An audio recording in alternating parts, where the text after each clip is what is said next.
suddenly you realize, wait, there's Oz here. There is something behind the curtain. Right. I exist beyond my thinking and my feeling and my strategies for life and my belief systems and my preferences and my decisions and my choice making and all of that structure that within which I dwell. There is a me. I exist beyond that.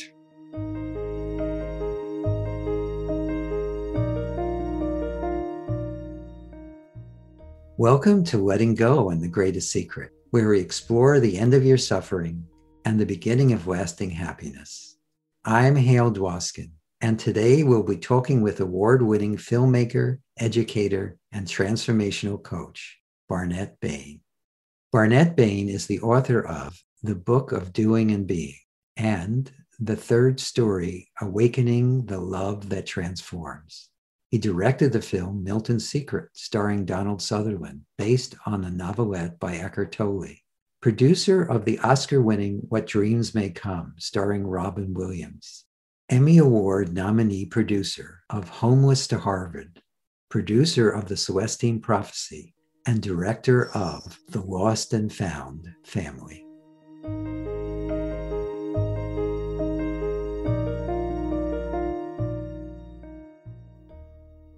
The rose does not know it is the bulb. Right. The leaves and the thorns do not know they are the rose. Right. And at the point where they realize they are one, no aspect of the calyx or the bloom is diminished. Right. No part of any of the components of a system is diminished.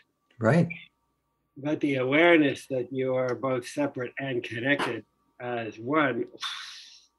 And so there is not much to be gained in speaking to the bulb as if it was the bloom. Right. Or the thorns or the stem or anything else. Right. Exactly. So in my life, I am aware where people are. I'm aware of the ways that I can learn and grow from them and the ways that I can respond and give and respond and respect them. And if somebody is mired in their psychological, I think of it as like those bird's nests that we used to do as children with the strings. Remember that? Oh, yes. Cat's cradle. Yes. Cradle. Yes, if they are in their cat's cradle, I wish it was that organized. For most people, it's a cat. Remember when we were young, there was the cat's cradle and you got it all wrong and your fingers were all tangled and it made no sense. There was just chaos. There was no real pattern. The perfect metaphor. Yeah. Perfect metaphor. So yes, this is a critical developmental stage. Yes. The possibilities exist. We have these shining beacons of sudden gestalts of awareness downloads, and people are suddenly open to realization. Yes, that's true. And the more customary journey of growth through lifetimes is the unpacking, the becoming close and tender with our cat's cradle of cause and effect and of strategy, and this happened and therefore I will compensate in that way, and how we build our psychological nest. And as we can become aware and intimate with that and compassionate about it, any little boy or girl who had been through these things would create adaptive systems and beliefs and structures without realizing they're living now inside of it. Yes. And it will continue to perpetuate itself and seek out validations for its views, for what filters through it. So it is more likely than a sudden gestalt that people work through, they've come to understand their menu or their cat's cradle. They come to understand their psychology. Mm-hmm. And they mature enough to be able to relate to it, not to be identified with it. Right. And then the big game begins. Right. Then you're in the big game. Then suddenly you realize, wait, there's Oz here. There is something behind the curtain. Right. I exist beyond my thinking and my feeling and my strategies for life and my belief systems and my preferences and my decisions and my choice making and all of that structure that within which I dwell, there is a me, I exist beyond that. Yes. Beyond the dance floor, there's a dance hall, and I am that. Right. So that's a very different conversation when we suddenly become lucid in the living.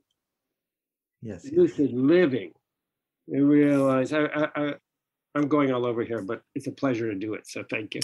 Oh, no, it's fun. No. I remember many years ago, I went to art school, to film school in the UK when I was a boy. And I can remember walking down Regent Street with my very large, big hair and a briefcase and very young boy and feeling very important and off to a meeting, and double-decker bus thundered by and it hit a pothole and a sheet of muddy water came up, doused me.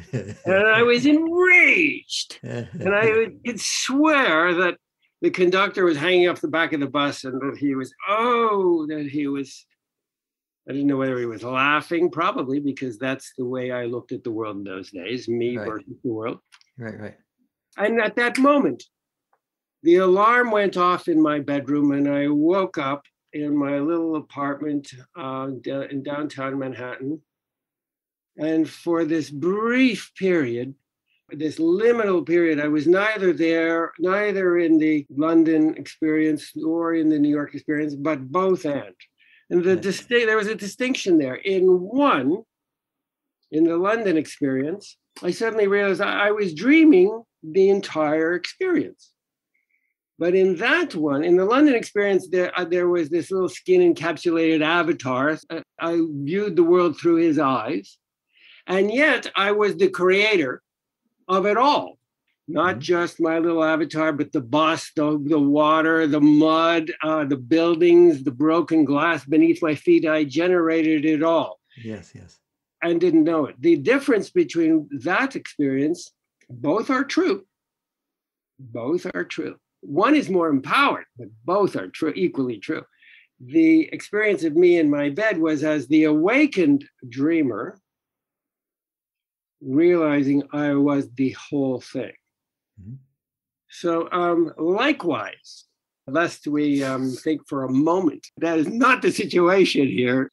I urge our listeners to consider the possibility that maybe we can become lucid and awakened and realize that we are in some ways the creator or involved in the creation, mightily involved in this, in the imagining of this, and become more lucid in it and more compassionate to our other dream aspects. It changes the way one behaves, when gives, responds, when respects to everything else in the domain. Everything, everyone, everything, it changes from that perspective. And then back to the beginning of the question. So for those that I can revel in that kind of conversation with you, it's one kind of conversation. There's one kind of ecstatic explosion of participation in it. And for others, it is different kind of giving. Yeah, well, each unique expression of that which we all are interprets that shared expression differently. And that's all part of the harmony, part of the one expression. It's actually beautiful to watch, in my experience. It's very beautiful to watch the parts of that which I am and you are that's awake to what they are, and the parts that still asleep. There isn't any difference, except that it appears that way to that particular dreamer. But there isn't a difference. No, there is not a difference. There is a quality of the dreaming that is shaped by our lucidity. Yes. When the light goes on, there is a quality of the dreaming that is non-local, that is system-wide, that is domain-wide. Yes. And thank goodness that the constricted self has relatively little impact system-wide. Oh, yes, system-wide is very little impact at all. because there is simply, I always have this image of the scales of justice that. Yes, yes. Fortunately, the scales of justice are not evenly weighted. The scales of impact when it comes to consciousness, when it comes to awareness. Yes, yes. They are not, the amount of constriction and the amount of contraction and that is played out as control and domination and not healthy, inspiring competition, but I will crush you. Right. All of that stuff, just a drop of love. Right. Ruins the whole thing. Yeah, it spoils it. That's often why I lead with love when I work with people in my teachings, is because nothing stands up to love. It doesn't even have a slight chance. Love is so loving that it is so embracing. Yes. That it makes room for all of that other stuff. Right. You want to go there? Okay. It only says yes. Yes, exactly. And again, it's a beauty of the system that one molecule of water doesn't shift the ocean. The ocean is still ocean. Still ocean. Yes. But from perceiving it as that molecule of water, recognizing that you're more than just one molecule of water is a revelation. It is a revelation that is expressed in an excitation, in a vibration, in an exhilaration that ripples across the pretend that we have of time and space. That little kind of donut, or that little torus of time ripples through the whole system. Ripples through the whole system. So of course, of this spectacular metaphor, as powerful a metaphor for this as ever come across, is the story in Hindu mythology of Indra's net. Yes. Familiar with that? Yes. So for the benefit of our listeners, the demigod Indra had a palace, and over his palace, he ordered a fisherman's net that extended infinitely in every direction. And in the crossweave of the fisherman's net, there was woven a jewel or a pearl, a wonderful jewel. And the magic of this is that when you look closely at each of these gems, at these jewels, the jewels reflected every other jewel in the net. This perfect metaphor for being separate and one simultaneously. So to extend that metaphor to what you just said, Hale, one pearl. The light goes on. It says, I am one with the whole system. Right. That light goes on and is reflected infinitely across the domain of the entire net. There's a reflection of that awareness in the darkest gem in the net. Still has a reflection of that. It's still a potential. Yes. And in that analogy that you're using, even a black pearl that appears not to reflect any light at all is still extremely beautiful. So beautiful. Yeah. So beautiful. And the beauty of a black pearl that reflects no light, it is not immune. It receives light. Yes. It receives all light. It doesn't give it back. But it receives it. And so it is not immune from love. No, definitely not. Even the darkest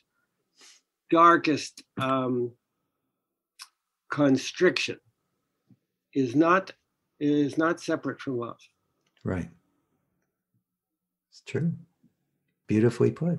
Also, what I love about the whole thing too is it's this process of our rediscovering that which we truly are is not a personal process. It's completely impersonal. So every pearl is at its own perfect place in that rediscovery. And it's not rediscovering for it, it's rediscovering for the whole system, for every pearl.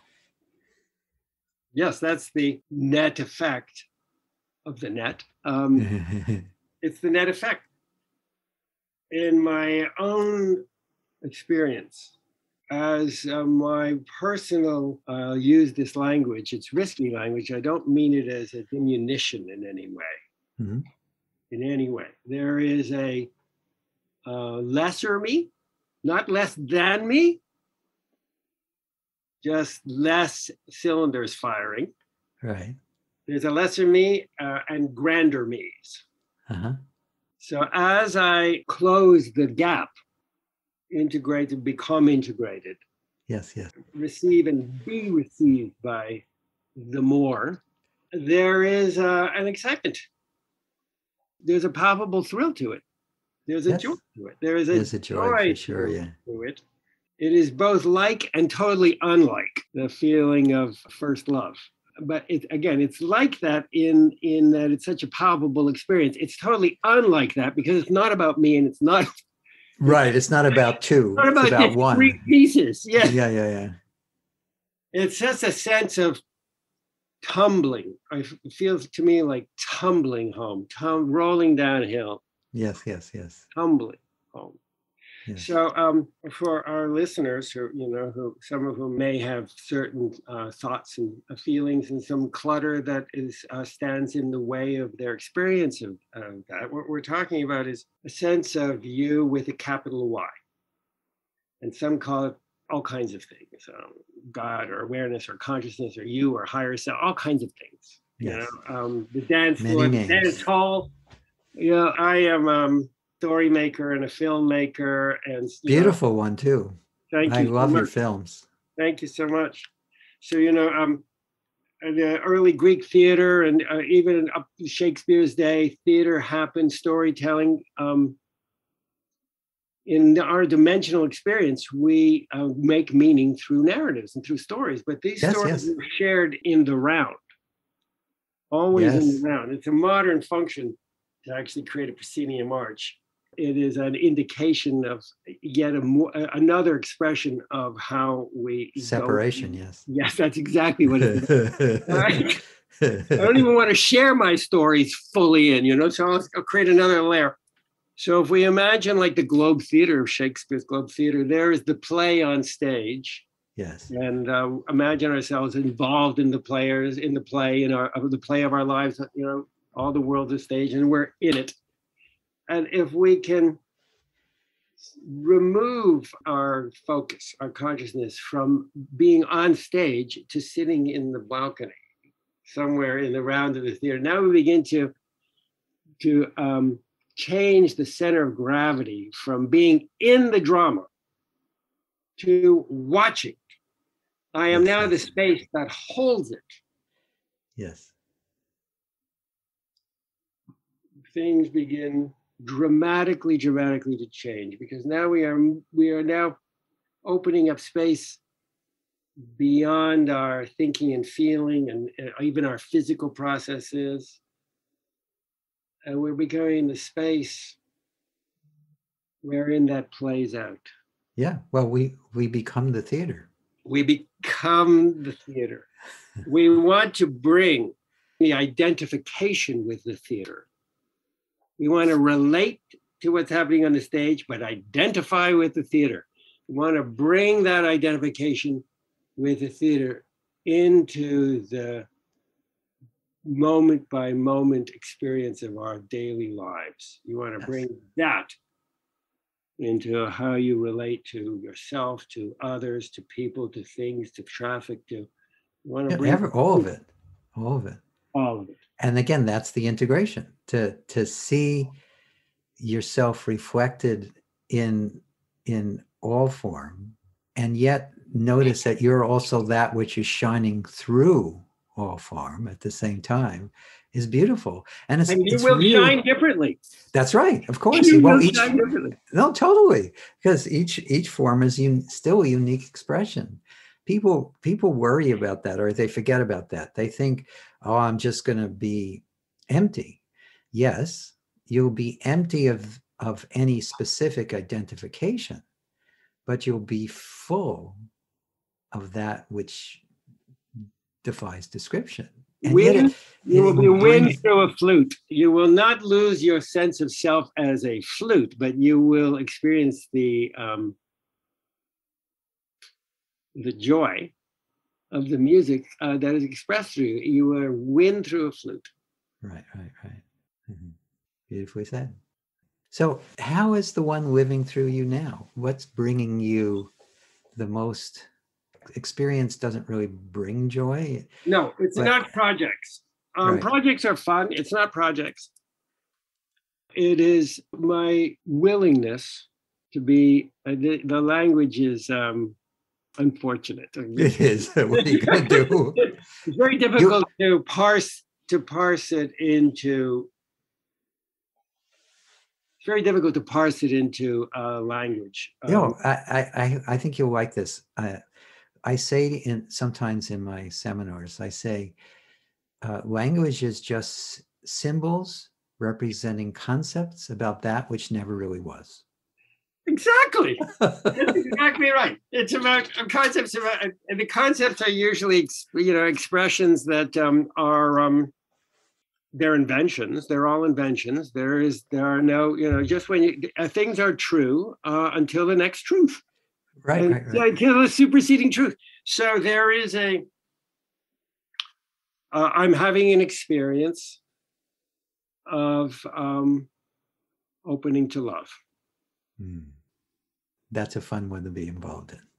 So it's not really so much about a project or, that tree, that's me.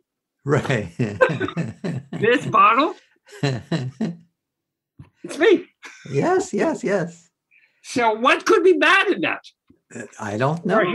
Here's something I think everyone can relate to. Imagine yourself dreaming in a night dream, and then for those of us that have had the fun experience of suddenly you can fly in your night dreams. Right. Those are fun. Yeah. That's what this is. Yes. I have yet to fly or walk on water. That's not the point. but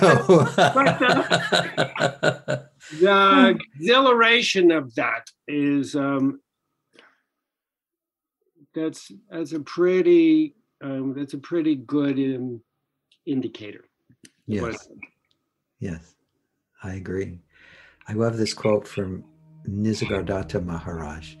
He says, and I'm probably paraphrasing, he says, when I know I am nothing, that is wisdom. When I know I am everything, that is love. And my life is the interplay between those two. That is profound and beautiful. Yes, it's one of my favorite Nisargadatta quotes. That's profound and beautiful. That is the poet's expression of what I've been holding is that wisdom. Wisdom is the knowing. It is a knowing without certainty, beyond logic and reason. Yes. Without losing sight of logic and reason. Yes. Not merely the poetry, but the same essence, the same aiming to express the same inexpressible. It's inexpressible. Yeah. Yes, indeed. But it responds to invitation. And we can open ourselves to practices to both invite and create space for that. There are ways to attune to this superseding aliveness Yes. One of the practices that gives me a lot of joy and well-being, comfort, is I take my pulses. Hmm. So we all know how to take our pulses at the wrist or the neck point, and particularly in bed at night, I'll take my pulses. And I just want to have my attention, my awareness on the, it's one thing to tune to awareness itself. Hmm. That can sometimes be a stress, particularly if there's a lot of mind activity and wild horses of our thinking are. Right. I attune to my pulses, and I just allow myself to focus on the aliveness, Yes. just the aliveness, or to take breaths and to bring my attention to the energy. In the East, they call that the chi, the tingling, the energy, the aliveness in my body. Hmm. Um, Again, I don't want to shake a stick in the termites' nest of everybody's thinking now, but the aliveness Why not? is not a physical. That is not a biological thing. No, no, it's definitely not. No, No. Hmm. so there are those that want to go and make explanations. It's not about making explanations and figuring things out. It's Hmm. you simply you bring your attention to the aliveness in your body. There's a tingling, or you can imagine a warm light, a sun in your solar plexus, or anywhere in your body, anywhere. Just and feel it. Just feel that aliveness, this awareness. Or you take 5, 6 breaths, or charge breaths, sympathetic breaths, not parasympathetic, relaxing breaths. Build a charge Hmm. and feel that. Just feel those swirls and feelies that go through all your whole body. So two things happen. Is one, it brings you into, it closes, it pulls away some of the veils between you and awareness, between your Hmm. thinking self and your awareness. And number two, it reduces the thought stream. Yes. Yes. Well, there's a sweet invitation in the breath and in the heartbeat because it's actually a function of love. It's the way love expresses through the physical body. And if you just focus on that simple expression without overthinking it, it pulls you into that heart space. Delicious, so simple. Yes. Yeah, I love little things like that. And whenever I find one, I tend to share it because they're fun. I have a little brown satchel in the corner of my mind, and I stuff all these tools in there. Well, one of the things I like to look at is in this moment, what is the same? The mind calibrates to difference. But the thing that's the same in this moment is that which is changeless, that which is effortless, timeless, spaceless, yet ever present. And when you pay attention to that which is the same, it also just enlivens and opens that sense of heart or sense of love and beauty and stillness, because that is always the same. We don't always see it because we don't pay attention to it. We calibrate to this difference and that difference and this difference. We get buffeted about by all the differences. But it's in that exquisite, changeless sameness of beauty or light or love or just being that which we truly are reveals itself to itself. So that's one I like. That's a good one. That's a good one. It reminds me of another one that I like. Yes. We can stop this anytime, but No, this is fun. This is fun. So no matter what the circumstances are, there could be construction outside. I could be walking down Park Avenue in Manhattan and horns are honking. And no matter what the cacophony is, Yes, yes. or just a sweet movement of a breeze through the aspens, no matter how gentle or how cacophonous the circumstances are. I tune for the bed in which it lays. Yes, yes, yes. Silence. It exists in a silence.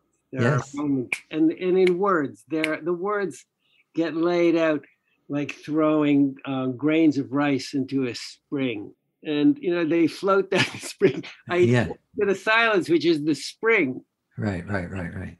which is the stream, and that is the more. There's no mind there. Right. Well, actually, there's no mind anywhere. It just appears that way. Exactly. There's no psychological construct. No. Yes, there's no construct. Right. Exactly. I'm not fragmented there. I am whole there.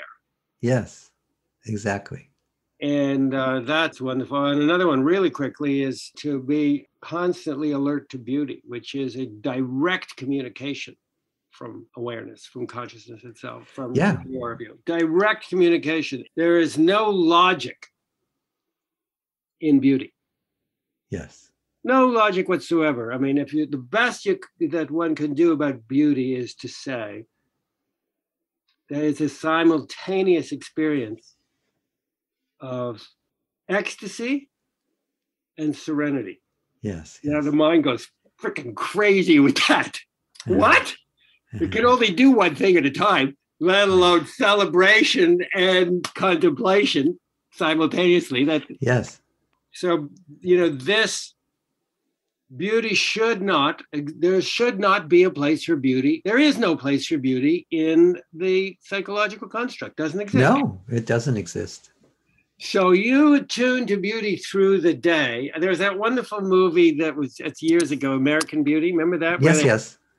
He put the camera on this plastic bag caught in the. Do you remember that? This bag blowing in the wind, stuck in this plastic bag blowing around in the wind, and it was so exquisitely beautiful. It's true. It's true. So there's that. You'll find it everywhere. Yeah, there's just one of the ways the oneself expresses itself, or not expresses itself. It's a place that it can touch, reach beyond the mind, because beauty, and everyone, it's a universal thing, because no matter where you are psychologically, when you actually notice beauty, it stops the mind, and you are this sense of separation between you and what you're perceiving as beautiful disappears. That's why it's called beauty. Yeah. I remember one of the first times I experienced that, I was maybe 8 years old or younger. I was at camp, and there was this exquisitely beautiful sunset. They were clouds that were purple with orange behind them. And there was something about it that just completely stopped the mind. And I didn't understand that's what was happening until decades later, but the mind disappeared and there was just beauty.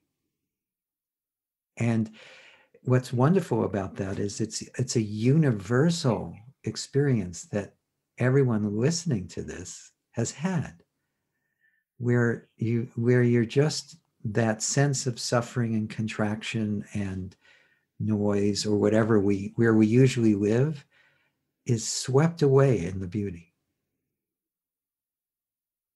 Absolutely. I have a sense. I have my own. Well, everybody's story is their own story. So yeah. My story is that beauty is a direct communication from awareness. That it is a communication that penetrates our construct. It penetrates our what was the language that the bird's nest of? I forgot the cat's cradle. Yes, the cat's cradle. It penetrates the cat's cradle of our strategies and our adaptive behaviors. Beauty just goes straight through it. Right through it. And again, it doesn't really matter how many strings you have on your fingers. There's still more space. There's always space for beauty. There's always, it will, awareness itself will, love is not going to be denied. We are, last night, Sandy and I are in the bath, and we're watching the water drain out of the tub. Right. And we were caught up yesterday in a little drama, not no big thing, but in a little drama. Some fragmenting got small, wrapped up in a little story for a while. So we're watching the water go down the tub, and we thought, that little whirlpool, that is a movement of energy. Yes, that's how narratives work. That's how these they are carriers of energy. Yes. And we pull them into an organization, and it's very difficult to escape that. Yes. You will go down but the point wasn't so much that it was draining. The point was that it's very difficult to escape that kind of organization, that orbit. Yes. It has a certain kind of gravity to it, and a spin to it, and centrifugal. And there are forces there that keep you in there. And yet, the whole bathtub itself is basically tranquil. Right, exactly. We're that. Yeah, that's right. We're the bathtub. So you have to remember. We begin to open. We become seasoned to a more mature understanding. Yes. Of our conditioned behaviors, and this little whirlpool. It's not fun, but it's familiar. It's not comfortable, but it's comfy. Right. Oh, I get it. We default to what is known. Never mind that it's a cluster. We default.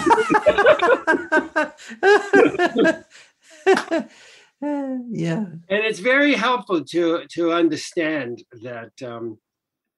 I can be the bath. I can be the whole tub, or I can get very small and become that. It's a very powerful tool to do a reset. Yes. Well, when you look at that spin of life going down the drain, it actually, when we're lost in a spin, that's sometimes how it feels. It feels like the life force is being drained out of us. We're being squished. But all we need to do is sit back a little and notice that we're not that. We are that which is aware of it, which is simple to do if we remember. And just in seeing that, we become the bathtub and the bathroom and the building and the planet and the stars and all the space in between. And the whole system, which, by the way, is moving in a spiral. Even at that level, that macro level, it is moving in a whirlpool spiral. And then at the galactic level, it is moving in a whirlpool, the center of which are black holes. And so this is like the holodeck on the Enterprise. Right. This is our personal awareness put on the screen of the holodeck. Yes. It is the nature of our galaxy really spirals, and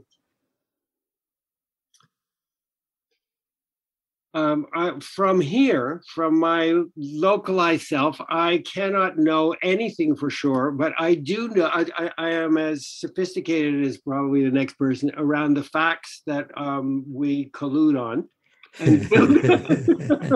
Yes, there's a lot of collusion these days, yes.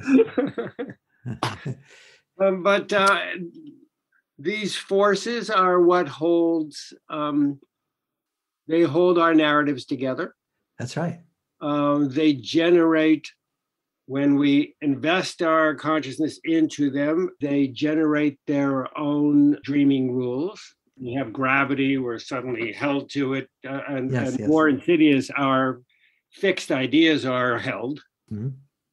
And we can easily be fragmented. Anything that comes along the path of our daily life that is similar, remotely similar, or the same as anything that in our past experience has conflicted with those fixed ideas, and we become outraged, or we collapse, or we get activated. I like to think of some of the process of becoming lucid as the discovery that we are consciously moving through our own subconscious. Putting on the lights, putting on the light. You want to see what your subconscious looks like? Look at your body. Then look at your body as expressed in the chair and in the room you're sitting in. Yes, yes. And then look at your community, and then look and do so without being triggered and without doubling down on it should be this way or should be right, without judgment. Do so with love. Anyone who had been involved in the narratives that we can think of as the whirlpool, anybody who'd been sucked into those whirlpools would come to the same conclusions and make similar kinds of decisions about life. Anyone. So you can have some compassion for yourself and all your other selves, 8.5 billion of them. Right. It's true. That compassion is so important. Yeah, and I love that analogy of the water going down the drain, because one of the things we forget when we get caught up in a whirlpool is we think it's a permanent whirlpool. But the nature of every whirlpool, it's created by the fact that it's ending. That whatever psychological suffering you're in, it may appear to take time to end, but it's ending. The whirlpool is what happens as the water goes down the drain. And the drain in this analogy is just returning to the source, returning to that which gave it life. So fortunately, we can accelerate the ending of these whirlpools by discovering some of the mechanics of how we operate. And I know personally, I think it's safe to say each of us has a familiar emotional destabilizing theme. Yes, we all have our favorites. We have a favorite that's followed us all through life. If anyone goes back in their memory, you see if you can identify without a lot of thought, a feeling. Usually, we remember it in the body, and then afterwards we create thinking around it, names, but a feeling that happens, especially it shows up when you're hurt or you feel humiliated or rejected or insecure or sad. That feeling has been with me for as long as I can remember, and it comes back and it comes back, and I realize it's a core theme, and every single interaction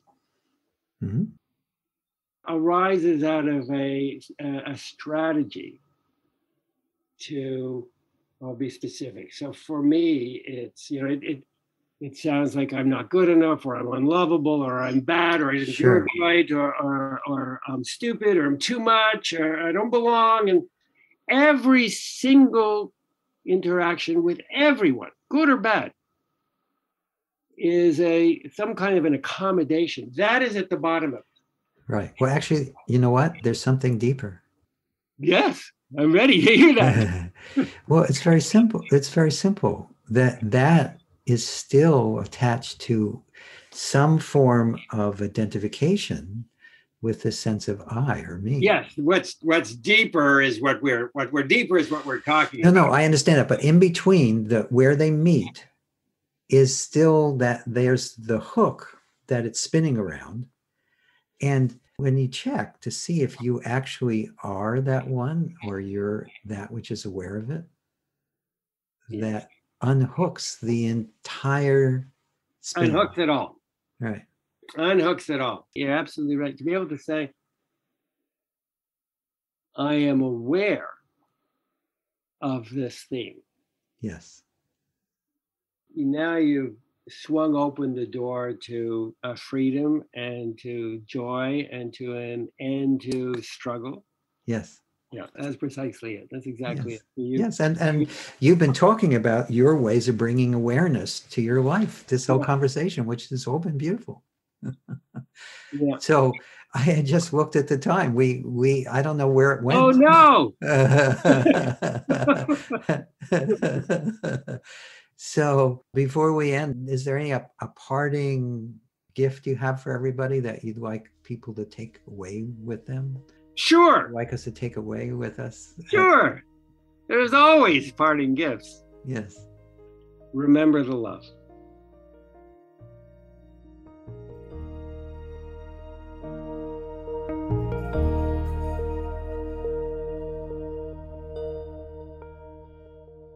I hope you enjoyed our conversation with award-winning filmmaker, educator, and transformational coach, Barnet Bain. You can learn more by visiting his website, barnetbain.com. That's Barnet, B-A-R-N-E-T, Bain, that's B-A-I-N.com, barnetbain.com. If you've enjoyed this podcast, please subscribe so you have immediate access to future episodes. Please give us a 5-star rating and share it with the people you care about. If you'd like to learn more about my work, my mentor Lester Levinson's work, and the Sedona method, please visit sedona.com. As you explore our site, you'll learn the key to lasting happiness, success, peace, and emotional well-being. We have books, courses, events, and plenty of free material to explore. Again, go to sedona.com. That's sedona.com. Thank you for being here, and we'll catch you in the next episode of Letting Go and the Greatest Secret.